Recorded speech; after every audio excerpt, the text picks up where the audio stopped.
Aula 13 Direito Constitucional. Resumo: o Poder Judiciário. O Poder Judiciário é um dos três poderes da República, responsável pelo exercício da função jurisdicional do Estado, ou seja, é o órgão que aplica o direito aos casos concretos, solucionando conflitos e garantindo o cumprimento da lei e da Constituição. De acordo com o artigo 92 da Constituição de 88, são órgãos do Poder Judiciário: o Supremo Tribunal Federal, o Conselho Nacional de Justiça, o Superior Tribunal de Justiça, o Tribunal Superior do Trabalho, os Tribunais Regionais Federais e os Juízes Federais, os Tribunais e Juízes do Trabalho, os Tribunais e Juízes Eleitorais, os Tribunais e Juízes Militares e os Tribunais e Juízes dos Estados e do Distrito Federal e Territórios. Embora não constem expressamente nesse artigo, os juízes de paz também fazem parte do Poder Judiciário, conforme entendimento do Supremo Tribunal Federal.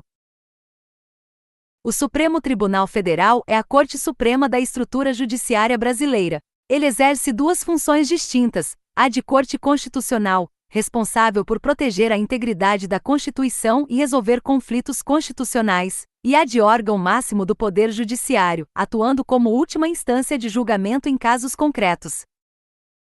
Logo abaixo do Supremo Tribunal Federal estão os tribunais superiores, compostos pelo Superior Tribunal de Justiça, o Tribunal Superior do Trabalho, o Tribunal Superior Eleitoral e o Superior Tribunal Militar. O Superior Tribunal de Justiça é o guardião da legislação federal, enquanto os outros tribunais superiores são as instâncias máximas de suas respectivas justiças especializadas, do trabalho, eleitoral e militar.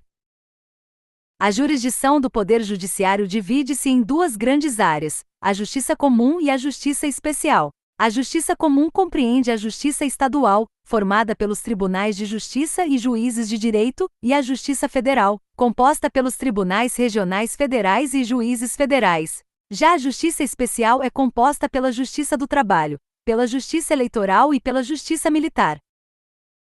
O Supremo Tribunal Federal e os tribunais superiores têm sede em Brasília e jurisdição em todo o território nacional. Isso significa que suas decisões têm alcance em qualquer parte do Brasil. O Conselho Nacional de Justiça, criado pela Emenda Constitucional número 45 de 2004, é o órgão de controle interno do Poder Judiciário. Ele atua no controle administrativo e financeiro e na fiscalização do cumprimento dos deveres funcionais dos juízes. Apesar de integrar a estrutura do Poder Judiciário, o Conselho Nacional de Justiça não exerce função jurisdicional.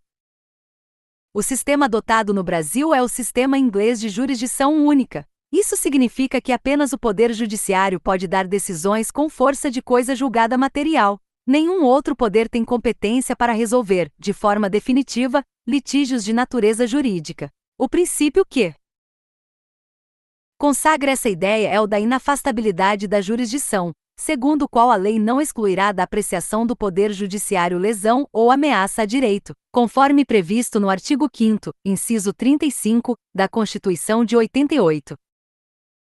Diferentemente do sistema francês de contencioso administrativo, em que certas decisões administrativas são definitivas e não podem ser revistas pelo judiciário, o modelo brasileiro garante que todo e qualquer conflito possa ser submetido ao controle judicial.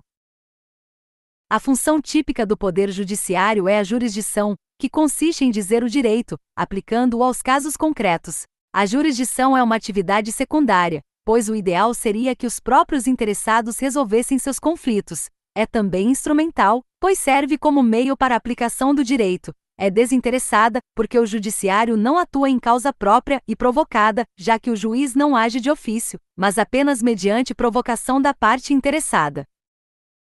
Além da função típica, o Poder Judiciário exerce funções atípicas como legislar e administrar. Legisla quando elabora seus regimentos internos e pratica atos normativos internos. Administra quando realiza licitações, celebra contratos ou organiza concursos públicos.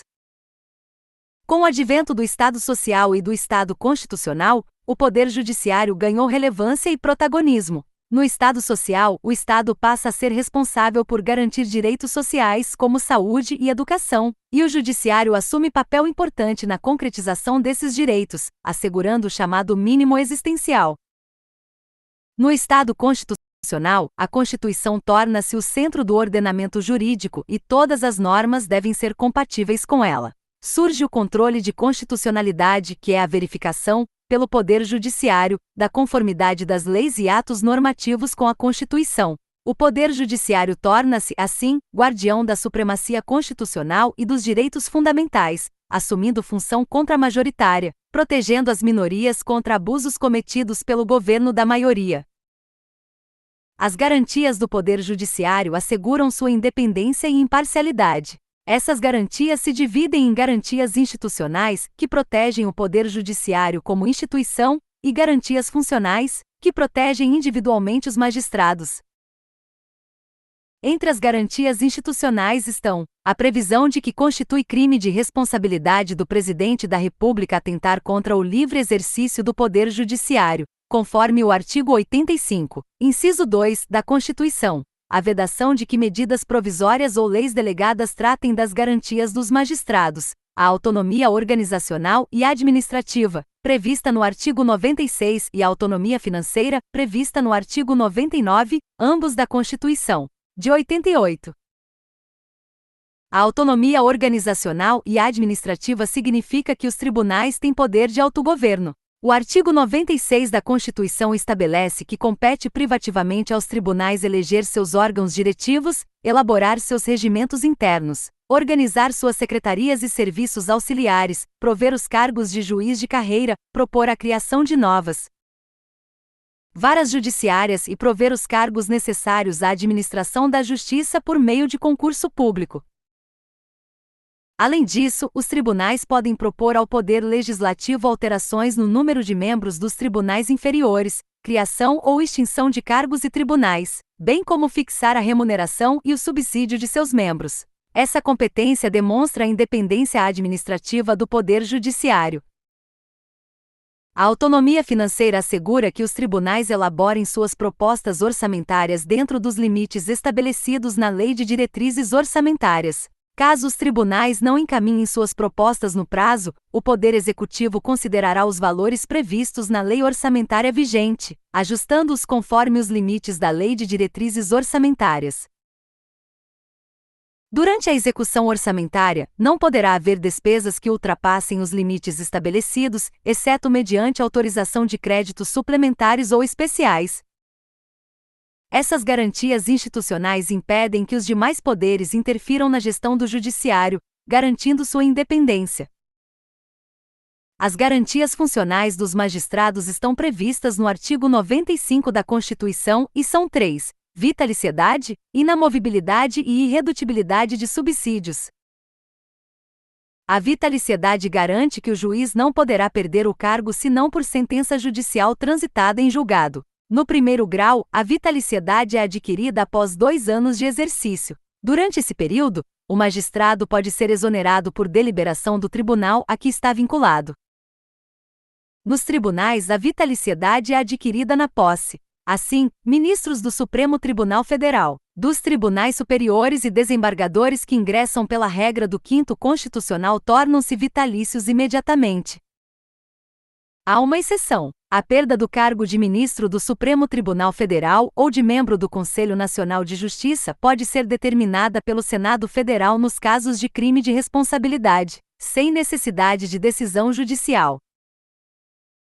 A inamovibilidade garante que o juiz não pode ser removido de sua função sem o seu consentimento, salvo por motivo de interesse público, mediante decisão da maioria absoluta do Tribunal ou do Conselho Nacional de Justiça, assegurada ampla defesa. Essa garantia está relacionada ao princípio do juiz natural, pois impede que um juiz seja retirado de determinado processo por pressões políticas ou externas. A Emenda Constitucional número 130 de 2023 alterou o artigo 93 da Constituição para permitir a permuta de magistrados entre comarcas, de igual entrância, inclusive entre juízes de segundo grau de diferentes tribunais, dentro do mesmo segmento de justiça. A irredutibilidade de subsídios assegura que o valor nominal da remuneração dos magistrados não pode ser reduzido, embora não garanta proteção contra os efeitos da inflação. O Supremo Tribunal Federal já declarou inconstitucionais normas estaduais que fixavam limites etários para ingresso na carreira, por violarem a Constituição. Continua na próxima parte, seguindo exatamente o mesmo formato narrativo integral, abordando vedações aos magistrados, Estatuto da Magistratura, ingresso e promoção, estrutura remuneratória, órgão especial, quinto constitucional, cláusula de reserva de plenário, CNJ, STF, STJ, Justiça Federal, do Trabalho, Eleitoral, Militar e dos Estados, encerrando com precatórios e questões comentadas.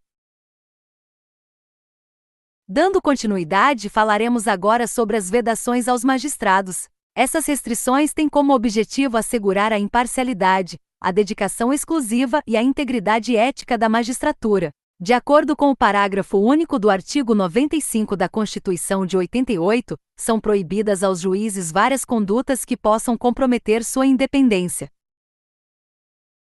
A primeira vedação é exercer, ainda que em disponibilidade, outro cargo ou função, exceto uma de magistério. Essa regra impede que o magistrado acumule funções públicas ou privadas que possam interferir na imparcialidade de sua atuação. O Supremo Tribunal Federal interpretou que o texto constitucional não limita o magistério a uma única instituição, permitindo que o magistrado lecione em mais de uma, desde que isso não prejudique suas funções judicantes. A segunda vedação é receber, a qualquer título ou pretexto, custas ou participação em processos. Isso significa que o juiz não pode obter qualquer vantagem financeira ligada ao andamento ou ao resultado de causas que julgue. A terceira é a proibição de se dedicar à atividade político-partidária. O juiz não pode ser filiado a partido político, participar de campanhas eleitorais ou exercer atividades que comprometam sua neutralidade. Caso deseje ingressar na política, deve se exonerar ou se aposentar do cargo. A quarta vedação é receber, a qualquer título, auxílios ou contribuições de pessoas físicas ou jurídicas, públicas ou privadas, exceto nos casos previstos em lei. Essa regra visa prevenir situações de favorecimento e preservar a independência do magistrado. A quinta vedação é exercer a advocacia no juízo ou tribunal de onde tenha se afastado, antes de decorridos 3 anos da aposentadoria ou exoneração. Essa restrição é conhecida como quarentena. O objetivo é evitar que o ex-magistrado se beneficie de relações internas ou exerça influência indevida sobre o tribunal em que atuou. Em resumo, as vedações têm o propósito de proteger o próprio poder judiciário e garantir que os juízes se dediquem integralmente às suas funções com independência e isenção. O Estatuto da Magistratura, previsto no artigo 93 da Constituição de 88, é regulamentado por lei complementar de iniciativa do Supremo Tribunal Federal, embora essa lei ainda não tenha sido atualizada após a Constituição de 88, permanece vigente a Lei Complementar número 35 de 1979, conhecida como Lei Orgânica da Magistratura Nacional. Esse estatuto estabelece regras de ingresso, promoção, remoção, subsídio, deveres e direitos dos juízes. A Constituição prevê que ele deve observar diversos princípios gerais. O ingresso na carreira ocorre mediante concurso público de provas e títulos, com a participação da Ordem dos Advogados do Brasil em todas as fases. O cargo inicial é o de juiz substituto, e exige-se do bacharel em direito, no mínimo, 3 anos de atividade jurídica. O prazo de 3 anos é contado a partir da colação de grau, ou seja, da conclusão do curso de direito. Estágios ou atividades anteriores à formatura não são considerados. A comprovação deve ser feita no momento da inscrição definitiva no concurso. A promoção na carreira ocorre de entrância para entrância, alternando-se os critérios de antiguidade e merecimento. A promoção por merecimento exige 2 anos de exercício na entrância e o juiz deve figurar no primeiro quinto da lista de antiguidade. Além disso, a promoção por merecimento é obrigatória quando o juiz estiver por 3 vezes consecutivas ou 5 vezes alternadas na lista de merecimento. A recusa do tribunal ao juiz mais antigo só pode ocorrer se houver votação fundamentada com o quórum de 2/3 dos membros. O juiz que retiver autos além do prazo legal não poderá ser promovido enquanto persistir a irregularidade. A estrutura remuneratória dos magistrados baseia-se no subsídio fixado em parcela única, vedado o acréscimo de gratificações ou adicionais. O subsídio dos ministros dos tribunais superiores é fixado em até 95% do subsídio mensal dos ministros do Supremo Tribunal Federal. Já os subsídios dos demais magistrados são definidos em lei, observando os limites estabelecidos. O Supremo Tribunal Federal declarou inconstitucional o teto estadual inferior ao federal, afirmando que a magistratura estadual não pode ter limite menor que a federal. Os magistrados estão sujeitos a sanções disciplinares, aplicadas pela maioria absoluta do Tribunal ou do Conselho Nacional de Justiça, que incluem remoção compulsória, disponibilidade e aposentadoria com proventos proporcionais. Há também o dever de residência na comarca de atuação, salvo autorização expressa do Tribunal. A Emenda Constitucional número 130 de 2023 introduziu duas novas regras importantes. A primeira está no inciso 8A do artigo 93, que prevê a remoção a pedido entre comarcas de igual entrância, observadas as condições previstas. A segunda está no inciso 8B, que autoriza a permuta de magistrados entre comarcas de igual entrância e até entre juízes de segundo grau, desde que dentro do mesmo segmento de justiça. A atividade jurisdicional é ininterrupta. O artigo 93, inciso 12 da Constituição de 88, determina que a jurisdição não pode sofrer interrupção, sendo proibidas férias coletivas em juízos e tribunais de segundo grau. Durante recessos ou feriados, devem atuar juízes em regime de plantão. Os julgamentos do Poder Judiciário devem ser públicos e fundamentados. Somente em casos excepcionais por razões de segurança ou interesse público relevante, pode haver restrição à publicidade. O artigo 93, inciso 11, prevê a criação do órgão especial nos tribunais que possuam mais de 25 julgadores. Esse órgão exerce atribuições administrativas e jurisdicionais delegadas do plenário, sendo composto por no mínimo 11 e no máximo 25 membros, metade escolhida por antiguidade e metade por eleição. O artigo 94 trata do quinto constitucional.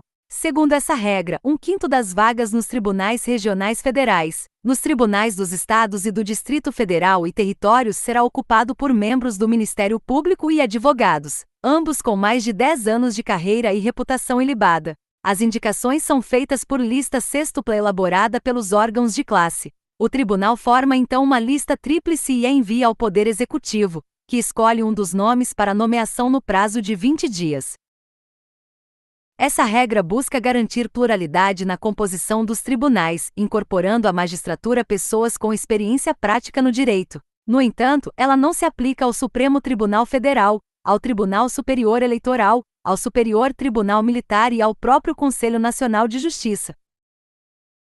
O artigo 97 da Constituição institui a cláusula de reserva de plenário, também chamada de full bench. Segundo ela, somente pelo voto da maioria absoluta de seus membros, ou dos membros do órgão especial, os tribunais podem declarar a inconstitucionalidade de lei ou ato normativo do poder público. Isso impede que órgãos fracionários como turmas ou câmaras afastem a aplicação de uma norma por considerá-la inconstitucional sem aprovação do plenário.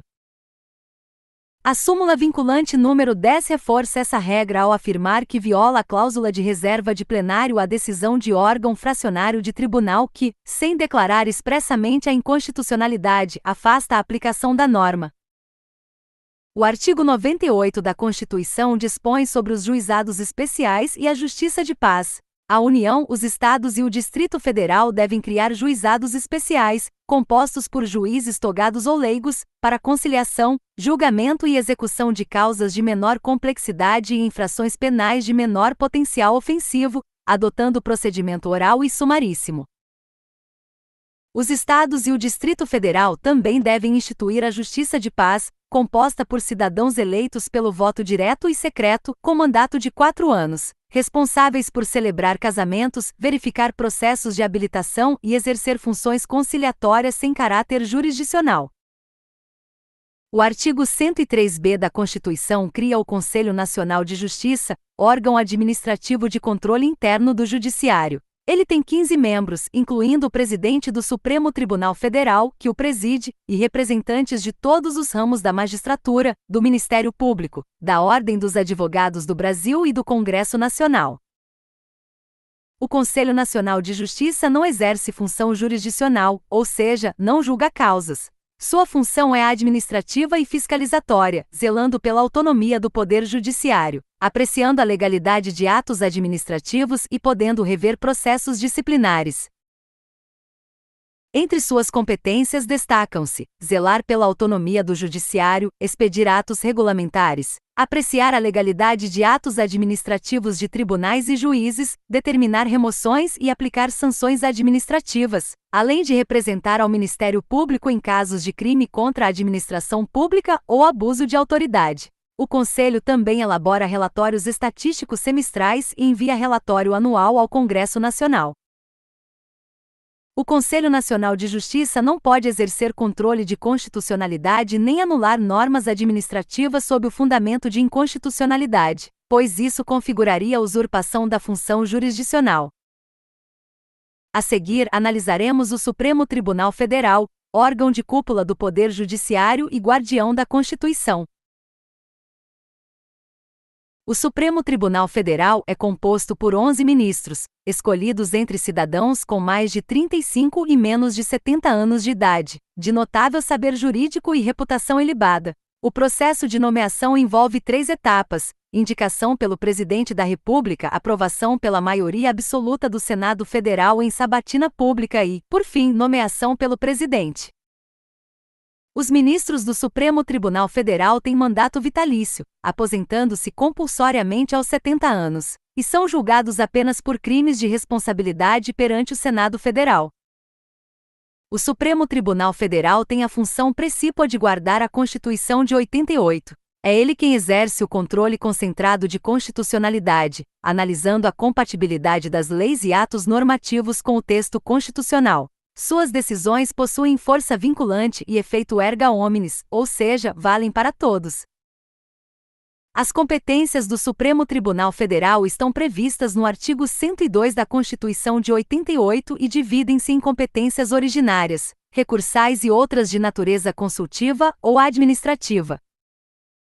Nas competências originárias, o Supremo Tribunal Federal processa e julga ações diretas de inconstitucionalidade de leis ou atos normativos federais ou estaduais, ações declaratórias de constitucionalidade, arguições de descumprimento de preceito fundamental e pedidos de medida cautelar em ações constitucionais.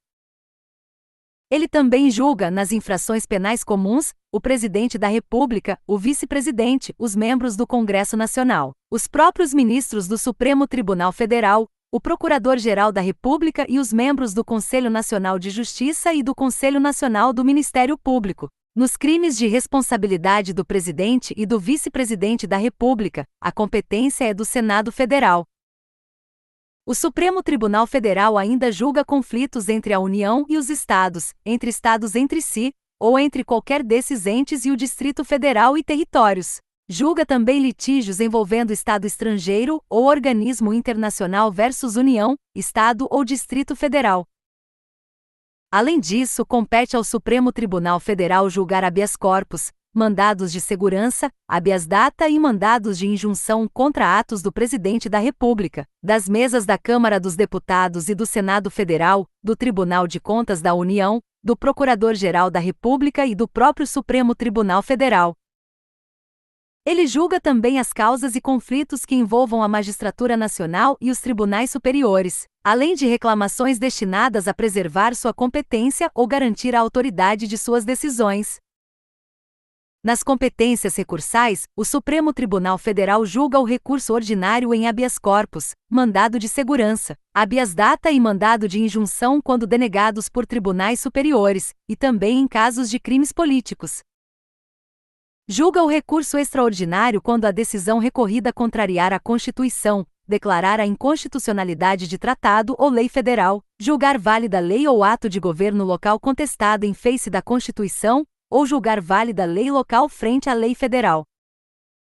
O Superior Tribunal de Justiça, por sua vez, é o órgão responsável por uniformizar a interpretação das leis federais. Suas competências estão previstas no artigo 105 da Constituição de 88. Ele julga, originariamente, governadores de estado e desembargadores por crimes comuns, e membros dos tribunais regionais federais, dos tribunais regionais eleitorais e do trabalho.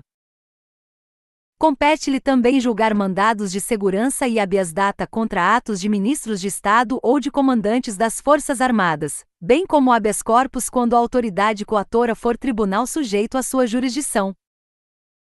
Nas competências recursais, o Superior Tribunal de Justiça julga o recurso especial, quando a decisão recorrida contrariar tratado ou lei federal, negar-lhes vigência ou der interpretação divergente da de outro tribunal.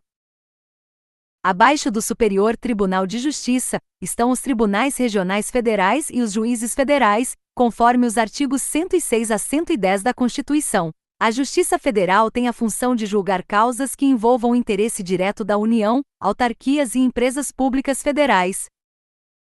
Os juízes federais processam e julgam, por exemplo, causas entre Estado estrangeiro e município, crimes contra bens e serviços da União, disputas de direitos indígenas e execuções fiscais da Fazenda Nacional. Já os tribunais regionais federais julgam recursos das decisões dos juízes federais e ações rescisórias e mandados de segurança contra atos dos próprios juízes federais. A Justiça do Trabalho, disciplinada nos artigos 111 a 117 da Constituição, é competente para julgar ações oriundas das relações de trabalho. Sua estrutura é composta pelo Tribunal Superior do Trabalho, pelos Tribunais Regionais do Trabalho e pelos Juízes do Trabalho. O Tribunal Superior do Trabalho é composto por 27 ministros, nomeados pelo Presidente da República após aprovação do Senado Federal, sendo um quinto deles oriundos da Advocacia e do Ministério Público do Trabalho, conforme a regra do 5º Constitucional. A Justiça Eleitoral, regulada nos artigos 118 a 121, é responsável por organizar, fiscalizar e julgar as matérias relativas ao processo eleitoral. É composta pelo Tribunal Superior Eleitoral, pelos Tribunais Regionais Eleitorais, Juízes Eleitorais e Juntas Eleitorais. O Tribunal Superior Eleitoral tem composição híbrida, com ministros provenientes do Supremo Tribunal Federal, do Superior Tribunal de Justiça e advogados nomeados pelo Presidente da República. Os tribunais e juízes eleitorais têm competência para processar e julgar crimes eleitorais, registrar candidaturas, apurar resultados e diplomar eleitos. A Justiça Militar da União, prevista nos artigos 122 a 124, julga os crimes militares definidos em lei. O Superior Tribunal Militar é composto por 15 ministros vitalícios, sendo oficiais generais das Forças Armadas e civis de notório saber jurídico. A Justiça dos Estados e do Distrito Federal é regulada nos artigos 125 e 126 da Constituição. Cada estado organiza seu próprio Tribunal de Justiça e juízes de direito, observando os princípios gerais fixados pela Constituição Federal. Compete aos tribunais de justiça julgar juízes estaduais e membros do Ministério Público nos crimes comuns e de responsabilidade, ressalvada a competência da Justiça Eleitoral. Por fim, o artigo 100 da Constituição trata dos precatórios, que são requisições de pagamento de valores devidos pela Fazenda Pública após decisão judicial definitiva. A Constituição, especialmente após as emendas constitucionais números 113 e 114, disciplinou o pagamento de precatórios e requisições de pequeno valor, estabelecendo prazos e formas de quitação para evitar atrasos e acúmulos. Os precatórios devem ser pagos em ordem cronológica de apresentação e são expedidos pelo presidente do tribunal que proferiu a decisão condenatória. A Constituição também prevê hipóteses excepcionais de parcelamento e compensação, bem como a possibilidade de acordo direto entre o ente devedor e o credor. Encerrando o estudo, é fundamental destacar que o Poder Judiciário exerce função essencial à manutenção do Estado democrático de direito. Ele é o garantidor da supremacia da Constituição e dos direitos fundamentais. Sua independência é assegurada por um conjunto de garantias institucionais e pessoais que o protegem de interferências externas. Nas provas de concursos, especialmente de tribunais de contas, defensorias e magistraturas, os temas mais cobrados incluem o artigo 92 da Constituição de 88 e a estrutura dos órgãos do Judiciário, as garantias institucionais e funcionais, a autonomia administrativa e financeira, as competências do Supremo Tribunal Federal e do Superior Tribunal de Justiça, o 5º Constitucional, o Conselho Nacional de Justiça e a cláusula de reserva de plenário. É importante também conhecer as decisões do Supremo Tribunal Federal que interpretam essas regras. como a inconstitucionalidade de limites etários para ingresso na magistratura, a permissão para acumulação de mais de uma função de magistério e a vedação de controle de constitucionalidade pelo Conselho Nacional de Justiça. O Poder Judiciário brasileiro, portanto, é uno, independente e essencial à preservação da ordem jurídica, da justiça social e da estabilidade institucional da República. Da aula 3 era isso. Se você está gostando desse conteúdo, curte, compartilha e vem estudar comigo.